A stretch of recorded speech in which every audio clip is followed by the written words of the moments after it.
Good morning, good afternoon, and good day wherever you may be joining us from. Welcome to another edition of the Digital Download, the longest running weekly business talk show on LinkedIn Live. Now globally syndicated on TuneIn Radio through IBGR, the world's #1 business talk, news, and strategy radio network. Today, we are talking about positioning and selling luxury brands. We have a special guest, Elizabeth Solaru, to help us with the discussion. CEO of Diversity in Luxury, Elizabeth's work empowers brands to craft compelling strategies that resonate with a diverse range of high-end clientele. But before we bring Elizabeth on, let's go around and introduce everyone. And while we're doing that, why don't you in the audience reach out to a friend, ping them, and have them join us? We strive to make the digital download an interactive experience, and audience participation is highly encouraged. All right, with that, Tim, would you kick us off, please? Welcome, everybody. My name is Tim Hughes. I'm the CEO and co-founder of DLA Ignite, and I am the famous for writing the book Social Selling Techniques to Influence Buyers and Changemakers. Excellent. Thank you very much. Adam. Hi, everybody. I never normally show up to this intro bit with props. So today I have got props. So Tim is famous for writing this book, and before it, the first edition, this book. Rob is famous for writing this book, and I'm famous for writing this book and this book with Tim.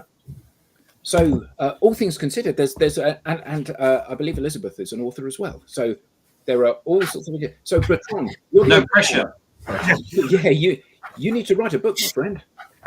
And here's the beauty, Bertrand. You can write it in French, so I won't know anything that it says. Yeah. Welcome, Adam. Thank you for that. Bertrand. Yeah, hi, everybody. My name is Bertrand Godillot. I am the founder and managing partner of Odysseus & Co. We work with customers to generate more ICP conversations. And I brought a book with me today. And that's to do with what is it that you should be doing with idiots. And that applies, that obviously, sometimes applies to me, but not so often. I'm delighted to be here. Excellent. Thank you very much. And myself, I'm Rob Durant, founder of Flywheel Results. We help startups scale. And I am a proud DLA Ignite partner. Okay, as I said, this week on the Digital Download, we'll speak with Elizabeth Solaru. Elizabeth is a luxury business strategist and author of The Luxpreneur: How to Start and Build a Successful Luxury Brand. Let's bring her on. Elizabeth, welcome. Elizabeth. Thank you so much. Thank you. I'm really, really delighted to be here. Elizabeth, by the side of you, there's a pile of books. Yes. Could you just pick one up and could we just see it? Yes. Is that your book? That's my book. That's my new book called The Luxpreneur. Hold it up so we can all see it. That's it. Brilliant. Excellent. Well done, you. Thank you. Thank you. My new baby. Congratulations. Thank you. Elizabeth, let's start by having you tell us a little bit more about you, your background, and what led you to where you are today. Oh, okay. So potted history, ex-scientist. I used to be a microbiologist. I worked with the NHS for about 13 years. Then I left, did an MBA, became a headhunter, and I worked in the city for a number of years. I recruited chief execs, chairmen, private, public sector, charity sector, and I had a lot of fun. And then 2008, the market tanked, as we all know, and I decided to fulfill a childhood dream, and that was to open a cake shop. And I opened the cake shop, and before you knew it, I found myself making cakes for royalty, many royal families around the world, billionaires. I was very lucky. A lot of people came to London. So I was able to work with lots and lots of luxury clients across different cultures. And before I knew it, I got flown out to make cakes in a number of countries. I was delivering cakes all over Europe, Africa, India, America, etc. And then COVID hit, as it does. But before then, while I was doing the cakes, I usually got invited as a speaker to talk about luxury clients being my specialty, because I've always maintained that there are different types of luxury clients. And that's what really has led me to writing my book and to starting my other business. Fantastic. Thank you for that. So, Elizabeth, let's start with a foundational question. What are the key factors that drive a luxury purchase? Oh, okay. There's a long answer and there's the short answer. We have an hour. Okay. The short answer is emotion, but that looks different in different types of luxury clients. So what do I mean? So we all know the famous meme of Ozzy Osbourne and King Charles. That's been circulating for a few years. They've both been married. They're both born in the same year. They both live in castles. They're both white men, etc., etc. However, they represent different types of luxury clients. Can a brand sell to both of them? Absolutely. But the brand needs to tap into what it is that emotion looks like in both of them. So for somebody like King Charles, I call him a comfort first, risk averse, security conscious. And Ozzy Osbourne, on the other hand, he's an innovator, trendsetter. He's done things with bats that many of us can only dream of. So they're different when it comes to the psychographics. And I think that is the difference. That is how, that is what the emotion and the motivation to buy luxury looks like in different types of luxury clients. I love that explanation. Myself, I teach intro to marketing at Northeastern University. And one of the things that we talk about is demographics and psychographics. And you just gave a brilliant example of the difference. Demographically, those two people look identical. Yeah. Psychographically, they behave completely differently. And as a marketer, as an entrepreneur, as a salesperson, you need to recognize that, and you need to address the particulars of each separately. So thank you for that. I'm going to find that clip and send it to my students. So what are the distinct types of luxury clients and how do they differ? Okay. In my book, I speak about 8 types. And off the top of my head, I can probably remember about 5 or 6. Now, the easy 2 to remember are the millennials and Gen Zs. And that's because for the first time, they're behaving differently towards luxury than the other groups have. Because in the past, it was all about luxury telling us, this is how you, I don't know, eat caviar. This is how you drink your champagne. This is how it's chilled, etc. But the Gen Zs are saying, what rule book? Tossed out the rule book. The millennials are saying, actually, Gen Zs are saying, we're writing our own rule book. Millennials are saying, we don't care about the rule book. So the other types, in my mind, I mentioned earlier, King Charles, he would be what I call the comfort first, security conscious, security risk averse. Then you've got what I call only the best. So they only want something that represents the best in class. That's not because they're, again, some people might say, oh my God, old money, they behave a certain way. No, it's not necessarily due to old money. It's more as a signifier that I've made it, I've worked hard for my money, and I deserve the best. And rightly so, because I say we should be grateful to that type of client in luxury because they keep us in business. Then you've got the aspirationals. the aspirational class, they're all about having heroes, having people they emulate. They are what I call the only the best that haven't quite grown up yet. So they are aiming to become only the best or some other type in that category.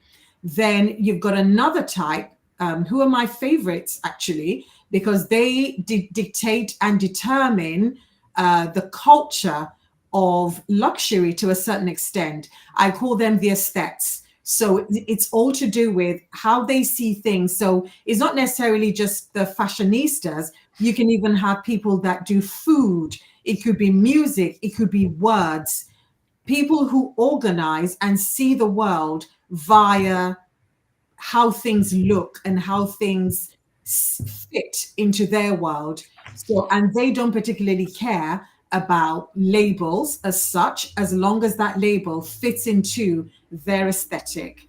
And then you've got what I call the innovator, trendsetter. So that would be somebody like Ozzy Osbourne, who they march to their own drum beat, they do their own thing. However, the funny thing is their friends tend to be people like the comfort first, because both of them have something to gain from each other. So the innovator trendsetter, they like the sense of security, and the comfort first, they like the innovator trendsetter because they can live vicariously through them. And then the last category are the ethically conscious luxury consumers. So they would they wear big brands as well as little known brands, but they would make a conscious effort to put the little known brand on the map, as long as they meet the criteria of ethical consumerism or sustainability, etc. Now, I think that category, and I could be somewhat controversial here, the nature of luxury means they're producing new stuff all the time. So if you're truly, truly sustainable and ethical, you shouldn't be buying new stuff all the time. But that's all I have to, but then they keep luxury in check because they make us think deeply about greenwashing and some of the fancy things that luxury does to make it seem ethical. And yeah, those are the different types. As they fly in their private jets. Exactly. So an interesting thing about the world of luxury is that it seems like it's expanding exponentially.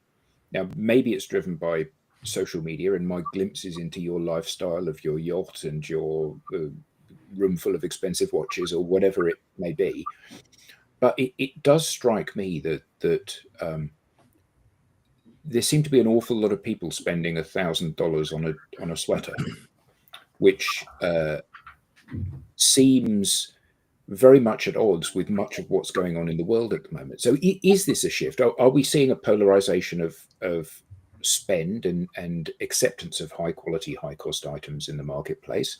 Or is it just more apparent now because people get platforms to talk about this stuff?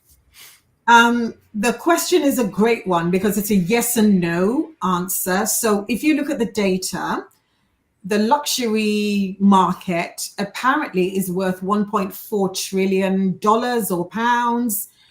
And yet Bain & Co. tell us that, yes, the market is, a lot. However, luxury has actually lost 50 million people.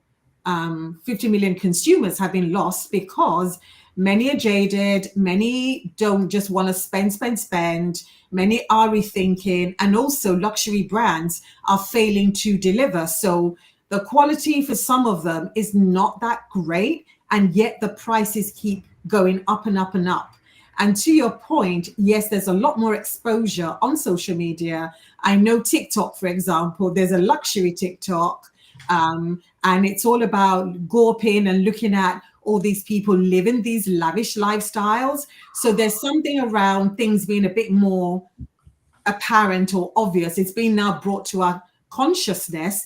But on the other hand, the data is telling us that luxury is actually flatlining at the moment. But some brands are still holding strong and are still doing really, really well despite the economy. Yeah, so I guess that if 15 million people that did buy luxury brands are no longer buying luxury brands, we've got fewer people each spending more money in that sector.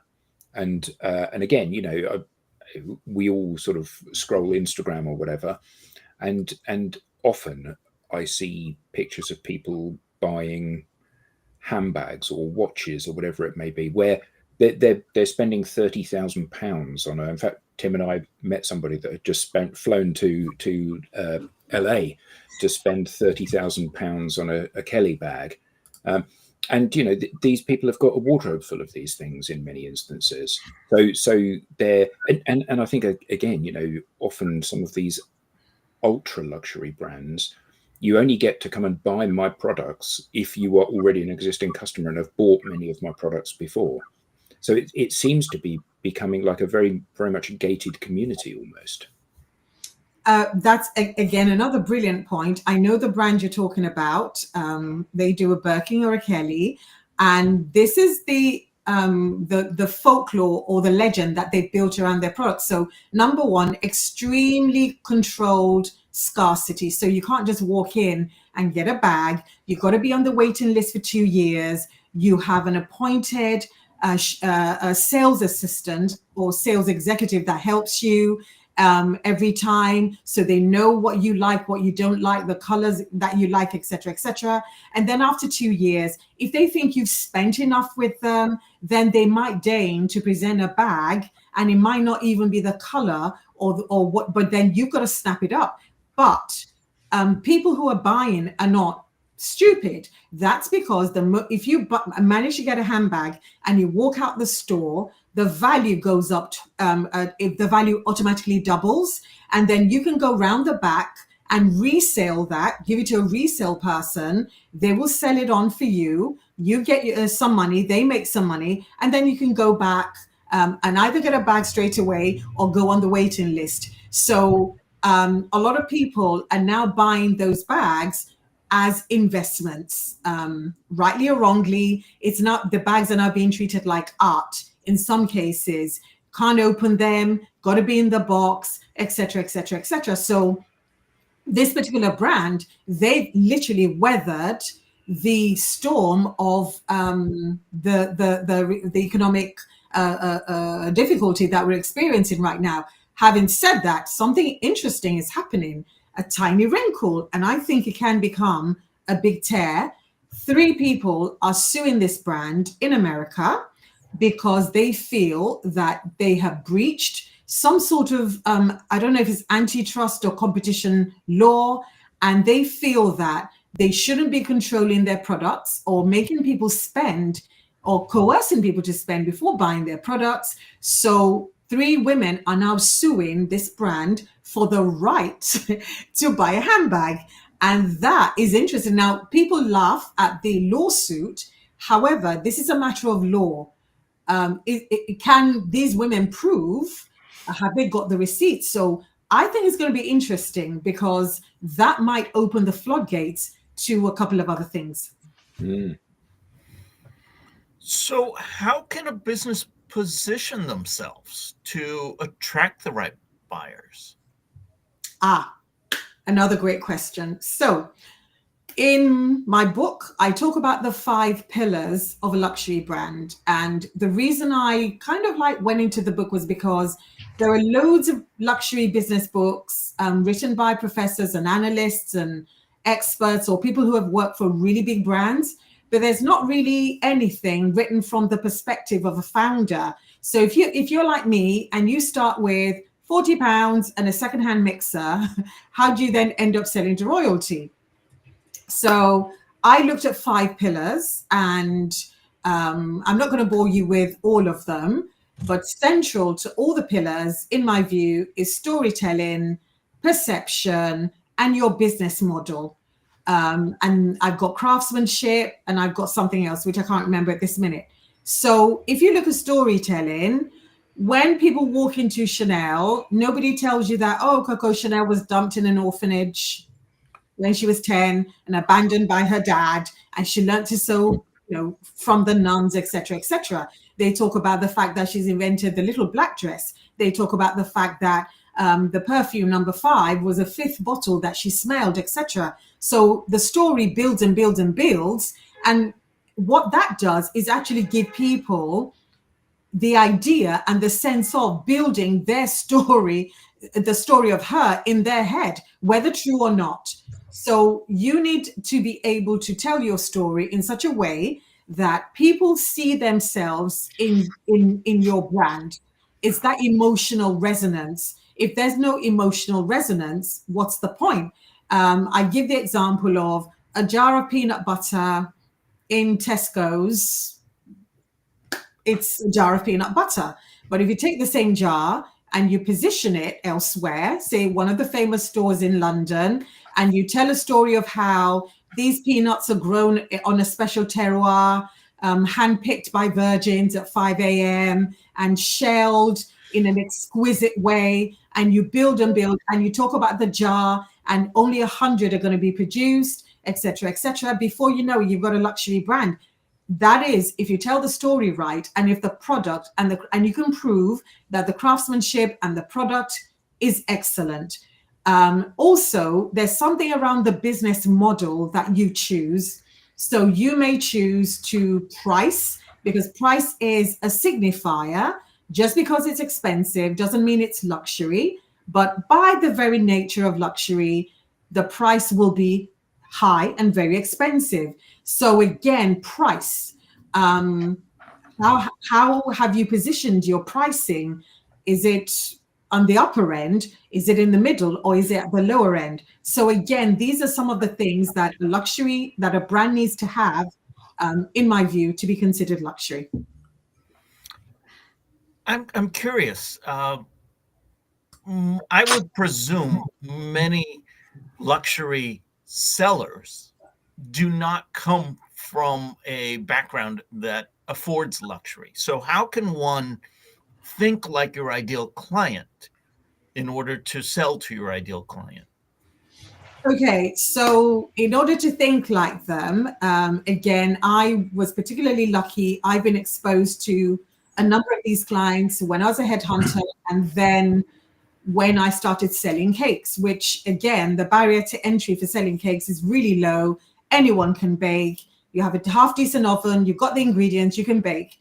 But then I realized it wasn't just about that. It was about, okay, where's the best place to find these people? So I can only share my experience. I did a couple of things, simple networking.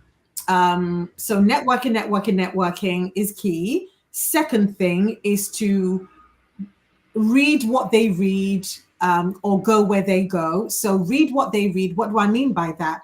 A simple thing. So for example, if you can find a journalist that writes about the rich and famous, follow that journalist, because you know the content is going to be about people. Being an ex-scientist, I love reading psychology magazines, sociology, etc.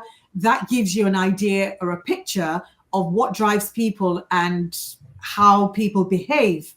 And then another thing that I did is to talk to people who serve ultra high net worth people. So the gatekeepers, for example, I mentioned earlier, one type of luxury client, which is a comfort first, they are more likely to have gatekeepers. So you can't just get to them. It's got to be someone who knows someone. It's got to be by referral. So get to know the gatekeepers. That does wonders, because you get to learn what they like, what they don't like, and who are the gatekeepers. Easy gatekeepers are people who run family offices on behalf of their clients, or people who run concierge services, because they're in contact with clients and they know client habits all the time. All right, Elizabeth, just a question. Obviously, and you described it, luxury goes through very high quality products, at least that's the expectation, but also through an exclusive experience. And I'm just wondering, how is it possible to generate exclusive experiences in the digital age? Oh, that's another great question. Now that is where luxury is having a bit of difficulty right now, because it's like that personal touch versus online. So that, but what I would suggest is there are certain platforms that seem to be doing it really well. So a platform that, and again, this is backed by data, they seem to be doing well, selling, etc., etc. And one thing I've noticed about this particular platform is that the chief executive is not just a chief exec. When he needs to be a salesperson, he's a salesperson. When he needs to be a chief exec, he's a chief exec. So My Teresa does it really, really well. They seem to have married the experience part with the digital part. Another chief exec of a brand, the brand that sells Kelly's, but he's based in New York. And what he does is that he actually said that 60% of their products are sold online.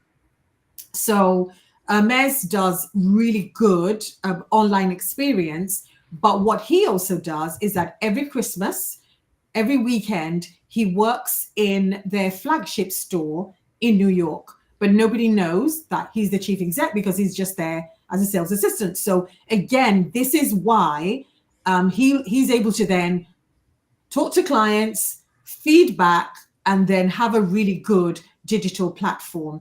So those are two examples that I know of that seem to be doing marrying of the digital with the personal really, really well. And I guess that is for incumbent brands, we could say, where I can understand that this is a true challenge because it's a change in practice. But what do you think that the barrier of entry into this market has actually lowered because of the digital capabilities? You see what I mean? So that all of a sudden you could see someone coming from nowhere, mastering networking, and hit the roof. Absolutely. I think it's a yes and no. In certain luxury categories, no, because you still need to have a shed load of money and connections. But for certain things, the answer is a yes. So a brand like, for example, Jacquemus, I don't know how you pronounce it properly, Jacquemus, they, again, he set it up in honor of his mom, probably 2009, something like that. And he is doing phenomenally well because he knows his audience, they're Gen Zs. His mission, his vision aligns with a lot of their values. So he seems to be doing amazing things. And I think he's definitely one of the brands to watch for 2025 because he's doing incredible stuff. So for example, for the London launch of the shop, he invited everyone to come to the shop for a cup of tea. And then he used the least likely TikToker that people didn't expect, everyone's favorite auntie on TikTok. All she does is video herself with buses. It was such a weird, pairing. Everyone was like, oh my God, we love this brand because the brand seems to understand and really capture the zeitgeist of their client. So yes, there are, and the one thing about coming in with nothing to lose is that I've seen some really young kids just literally come in, go for it and make a go of it because they've got agility on their side. They make the decisions. They're not waiting for corporate to, send me the brand guidelines or whatever. They can make the mistake. And also if the mistake is huge, it's huge. If they get canceled, they'll come up again. But a big brand is too much of a risk. So I think this is where luxury is getting exciting nowadays because you now have that flexibility due to the digital age that we didn't have maybe 20 years ago. So this for me is an exciting space. And another thing I'm going to mention as well is culture, because all of a sudden there's like a resurgence of people taking pride in their own culture. And people going back to roots and that sort of thing. Again, it's making the luxury space very, very exciting. Okay, I've got an interesting question, stroke challenge, and you might turn around and say, "Don't be such an idiot." You wouldn't be the first, as these guys. You are allowed to say that. Yeah. So now these are all French brands, because obviously Bertrand is French. So Thank you for we that. get Yes. that Hermès, Chanel, Yes. LVMH, Chateau Petrus, Dior, Cartier, Bugatti are all French brands. They're all at the very top, at the very pinnacle of the luxury world. And when we think about luxury brands, you know, whether or not it's French brands like that, or it's Rolex or BMW or Aston Martin or whatever it may be, all of those are B2C brands. They're consumer brands and they're selling to the heart rather than the head. We operate exclusively in the business to business space.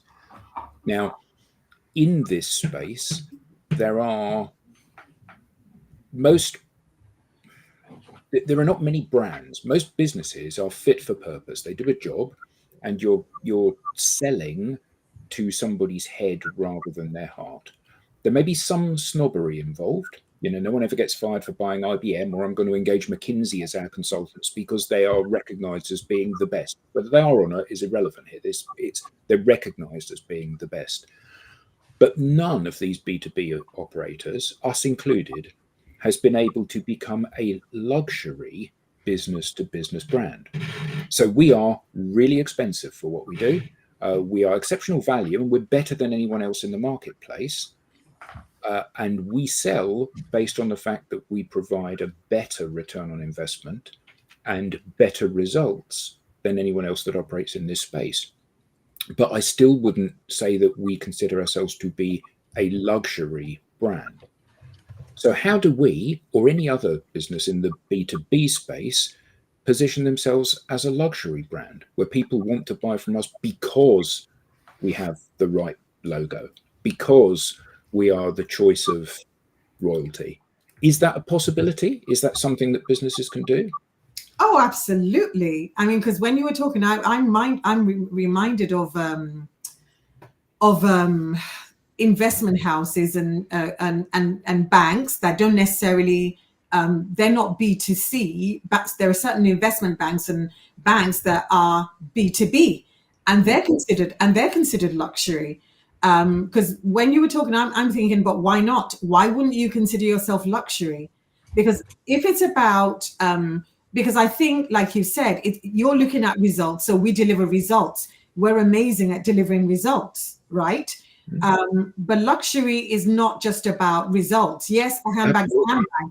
A handbag's a bit of leather, to be honest with you. That's been dyed. It might be crafted by these incredible craftsmen who've been doing it for 700 years. That's great. But ultimately, so you saying, oh, you know, we deliver results is like you're reducing what you do to we get X for you.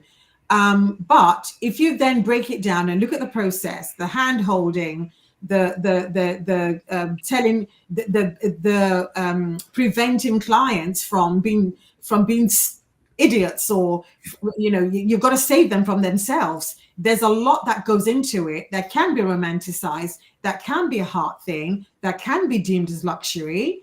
And you can get the right logo. Anyone can get the right logo.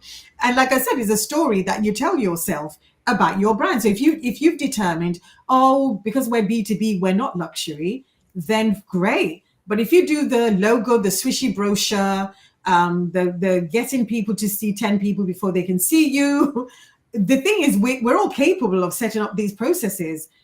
But my question is, do you really want to if you are getting the money? Well, my question was for people to pay you. Yeah, I mean, my question was not just about us. My question was about B2B brands generally. Yeah. You know, because I think that you know, we all, to a greater or lesser extent, wake up in the night in a sweat thinking about that new pair of shoes or that new handbag or that new car or whatever it is, the dream thing that we're about to acquire. And I wonder whether people do buy in the same way, or can buy in the same way in the B2B space, where it's very much a fact driven. Clearly there's relationship and personality and everything in it as well, but it's often largely a fact driven purchase. And the idea of creating luxury B2B brands is not something which is immediately apparent in the marketplace. And I was just wondering whether or not this was something that was because it isn't possible, or just because nobody's bothered yet. I think it's possible, and I think that's an interesting challenge. And I think this is the kind of scenario where I would love to create something just for the heck of it, even if it doesn't exist. Let's think of a service that doesn't exist, and let's create it together. So let's think of a B2B. I don't know what kind of B2B do you have in mind? Let's create something right now. I think that's a challenge. So picking up on this, though, is a crucial element scarcity? Because with luxury, those bags, only a few bags are made relative to the number of people that want them. With software, I have an infinite number of clients that I can sell to, and an infinite number of software licenses I can deliver. Now, B2B services, time is finite. So is that what we're talking about here? Does it need to be a service or something else that is driven by scarcity? Is luxury about scarcity, or is there more to it? It's partly scarcity, it's partly rarity, but it's not the whole. And I think that access to you, for example, yes, you've got a lot of software that you can license to multiple people, but you can also create bespoke software per client. Again, I don't know. I don't believe there should be a ceiling, to be honest with you, because one of the exercises I give some of the people I coach is go away and create £1 million product, a £10 million product, and a £100 million product. Let's see what we can break in terms of our mind barrier. For example, with your software, you might say, okay, the software is a basic product, but maybe it should be delivered to the client by, maybe not online, but maybe somebody should go around to their offices and have it delivered by a supermodel. I don't know. I'm just thinking out loud, but because at the end of the day, what luxury is sometimes is the whistle and the bells. It's not necessarily the core product. It's all the extras that they tag on top of it, because a core product is a core product. You know, a handbag is a handbag. But it's what it represents to the person. So if, for example, you get a handbag and it makes you feel like you finally belong to a certain club, you can create software where there's only 2 people in the world who has this software. And I think you might think, okay, but with the way things are, somebody might develop better software. To be honest, that's irrelevant. I'm sure there are better constructed handbags out there, but it's about creating that particular brand around what you've done and saying, I'm sticking my name to this. This is a one of a kind. This is the only one of its type, blah, blah, blah, blah, blah. Because a little bit of luxury is also about hype. And it's not just about being factual. Oh, this is a product, and you put your stuff in it and you lug it around. Again, when Hermes created the travel trunk, it wasn't rocket science. It was a fact that he noticed that a lot of trunks had rounded edges, you know, that the curve on top. So he said, oh, how about we make it flat? Boom, there it was. And there were other trunk makers making trunks, but he just put his logo all over his. And all of a sudden, you're buying an LV trunk. So again, you know, think about your software. Is there something you can do to it? Is there, I don't know, several iterations later, and you're like, yeah, this is it, $1 million. That's my software. And you refuse to sell to, you know, everybody else. But I think it's really interesting, because I think that actually with you saying those things, I think that it's quite interesting about how it's your relationship with the brand and the product that determines whether or not you think it's quality. Yeah. And perhaps an interesting example of this is that most of the music streaming services do not appear to be luxury brands. Yeah. So whether or not you use Spotify or you use Apple Music, you know, you've got your choices of these different platforms now, and they're all very utilitarian and deliver identical services, really. However, Calm, the app, for meditation and stuff, that does feel to me like a luxury purchase. Now, maybe it's because I don't have to have it. Maybe it's because the way they present the interface or the way they position it or the way they talk about it. But that does feel like much more of a quality product, even though it's A, not expensive, and B, not restricted in use in any way at all, because everyone in the world could download it if they chose to.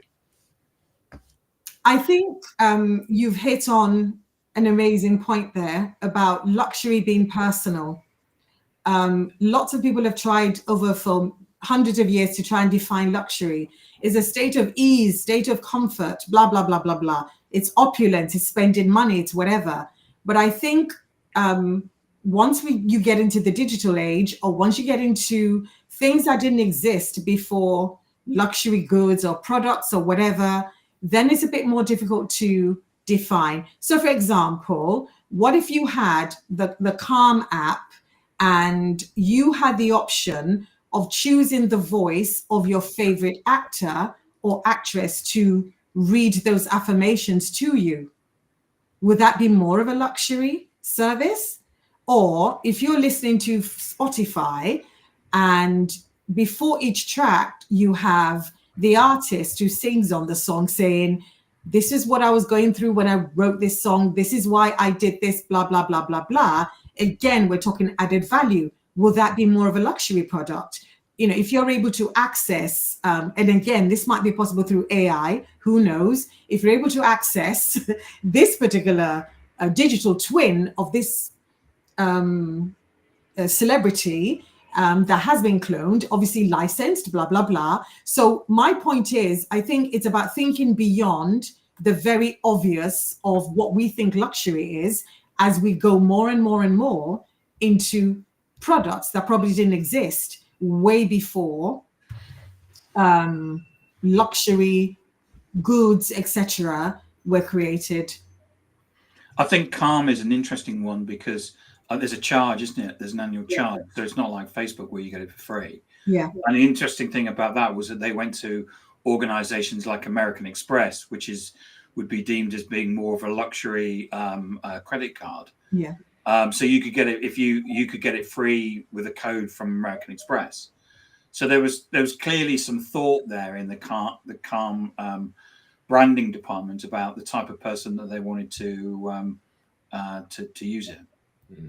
Exactly. So people with money, because ultimately, when it comes to anything luxury, that is the aim. Really, you want to sell to your ideal target person, and it's somebody with money. But it's how you get them to part with the money.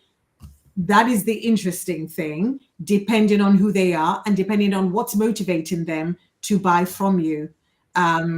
Yesterday, somebody was talking about now organizations are not just talking about mental health anymore. They're not talking about organizational health. Mental health issues in the workplace would have been seen as a luxury even 10 years ago. Now it's part of organizations are saying, actually, it's not just employees separate. Mental health is now part of organizational health. And they're putting in metrics and measures. So is that luxury? Who knows? Many years ago, Adam and I went to see a luxury. It was a designer who was starting up. And he had a place not far from Harrods in London. So I did what I would normally do before I go to the meeting. I thought I'd read up on luxury brands because I certainly wasn't an expert, and so I found the top 10 things for doing with luxury brands. Within 2 minutes of getting into the meeting, it was very clear that all of those 10 things were wrong, and everything that you would have done for taking to market a box of soap powder was completely the opposite. That's right. So this person had the average person spent £20,000 when they came to it. He didn't have any shops.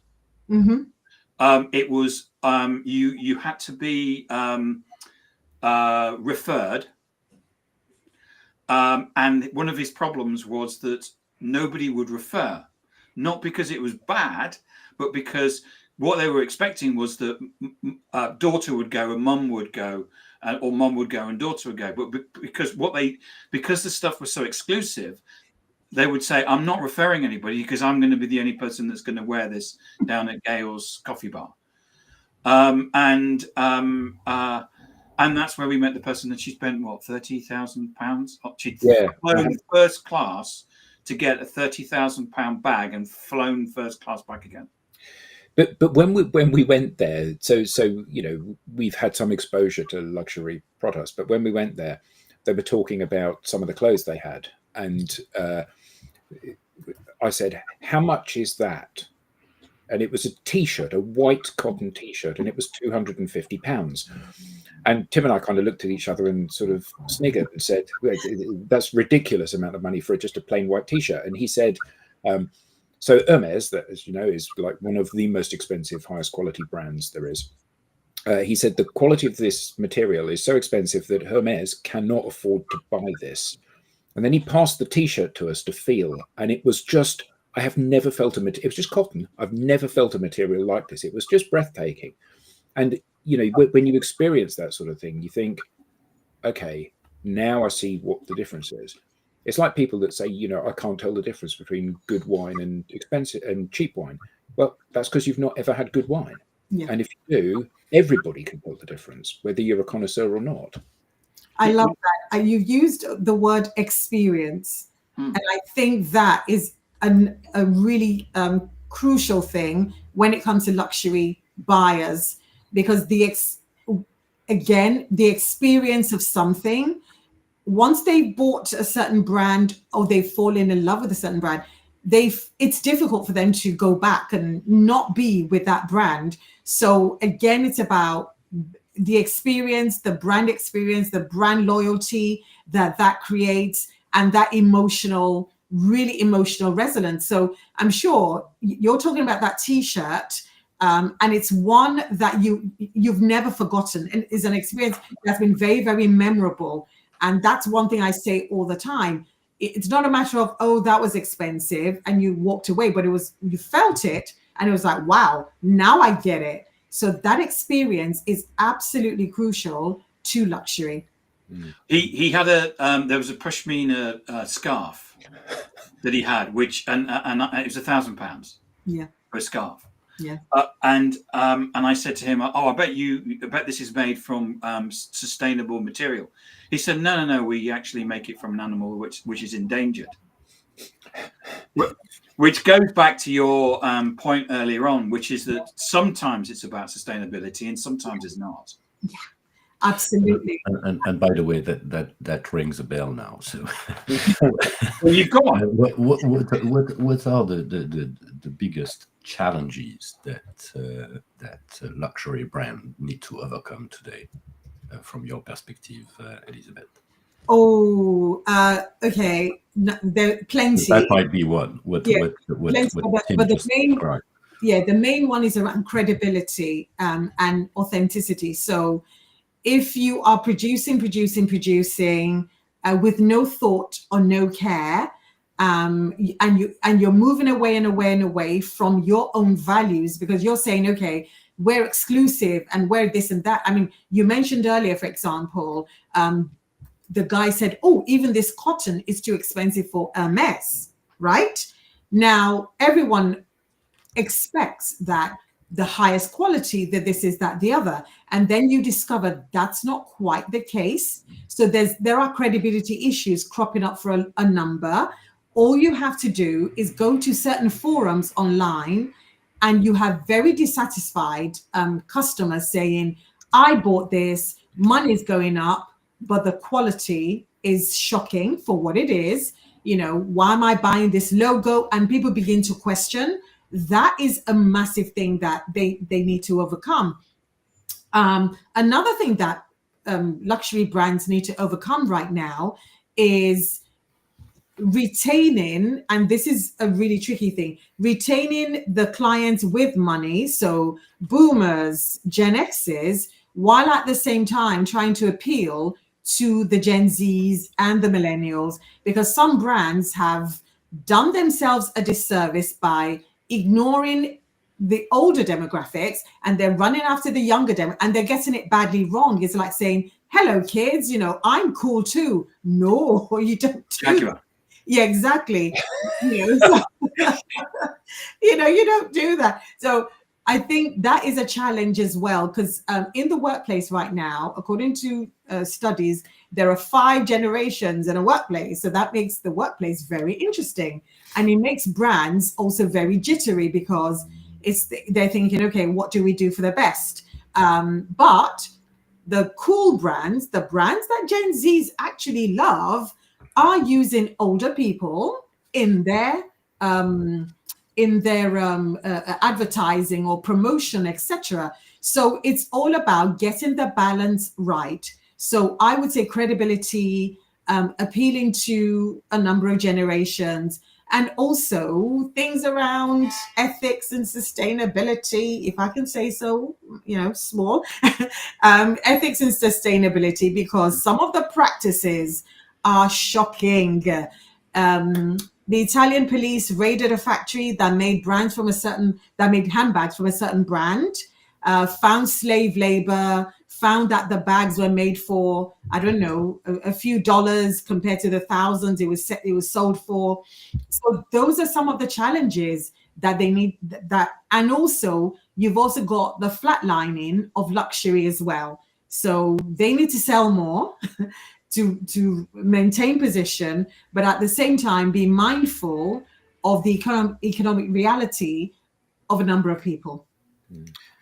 I wanted to bring up a comment from Jonathan Young. He says, can you please go back to building a luxury brand Elizabeth wanted to do a few minutes ago? I'd love to see you guys go through the process. And Jonathan, so would I. However, because this is just a come as you are, very casual conversation, we went off in a completely different direction. And just like that, we've sort of run out of time. Sorry, Jonathan. Sorry, Jonathan. You need to come back, Elizabeth, and we'll play again. Yes, absolutely. Yeah.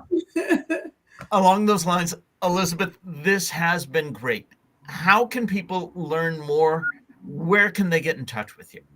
Okay, I'm on LinkedIn. LinkedIn is I love LinkedIn. I'm also on TikTok occasionally and on Instagram, but LinkedIn, connect with me on LinkedIn. Every day I post something around luxury, lessons, and I use topical issues. But more importantly, get my book from Amazon. And I take you through the brand building process, Jonathan, in the book. So yeah.